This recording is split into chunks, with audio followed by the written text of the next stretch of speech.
So there was an article that I came across in the Harvard Business Review a few years ago titled "Why Rich People Aren't as Happy as They Could Be." I found it pretty interesting because it kind of unpacks a lot of the preconceived notions that we have about having a lot of money and whether money can solve all of our problems. It pointed out to a stream of research showing that wealthier people aren't necessarily happier, experiencing emotions of isolation and lack of drive. We sometimes even see celebrities talk about difficulties that they may have in their own lives with society or relationships or anything like that, and we lack empathy for it.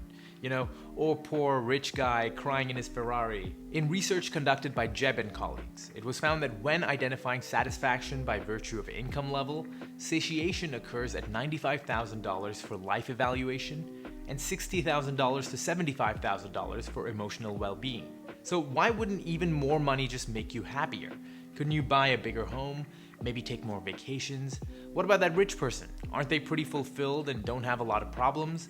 What could they possibly complain about? I think that this was actually broken down pretty well by Casey Neistat, who had actually done a really great video in which he discussed this issue by splitting up our problems and needs into two different areas. The first area is what we'll call life problems. Typically, this is a lot more existential or emotional, so this would include things like love, happiness, adventure, purpose, and fulfillment, among many other things. These are so critical to our existence in getting through the day, so much so that almost all of us are on a constant quest to find happiness or a sense of purpose. When these are significantly lacking, it wears us down and we don't have anything to really keep us going. These aren't always easy to attain, and money doesn't really solve these problems.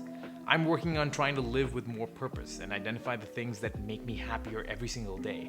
But the good thing is that we have this channel, so we're all figuring it out on here together. Now the next area is a little bit more tangible, money problems. So when you're struggling with money or aren't even completely financially secure, there are so many of these money problems that you deal with. This is stuff like rent, food, bills, healthcare, transport, etc. The balance between money and life problems tends to tip in the direction of money problems when the money problems are overt and sort of exist like a cloud over your head.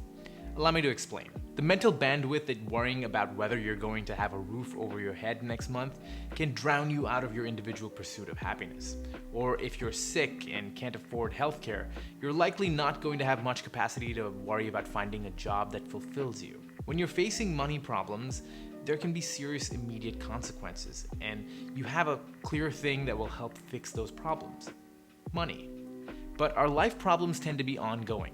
If you're single and looking for love, and it's that thing that is keeping you from finding happiness, you might finally find a significant other that you get along with, and after a few years, you may have some issues with that relationship that consume you, or you may realize that you don't have a sense of purpose in your career.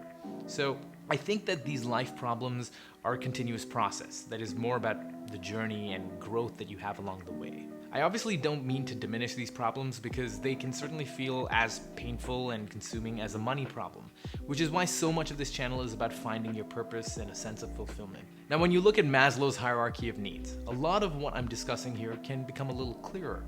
According to Maslow, in order for you to experience self-actualization and reach your potential creatively or intellectually, you have to first get your basic needs met.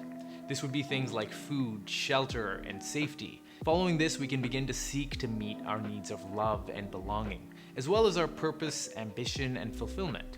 Strictly speaking, this isn't a roadmap to purpose and happiness. We all have to figure that out for ourselves on an individual level. I think that ultimately, in terms of career and profession, the goal should be to do what you love and what makes you happy, while earning money for it. Because there are so many facets to our life that require our attention, stuff that we want to build and become better at.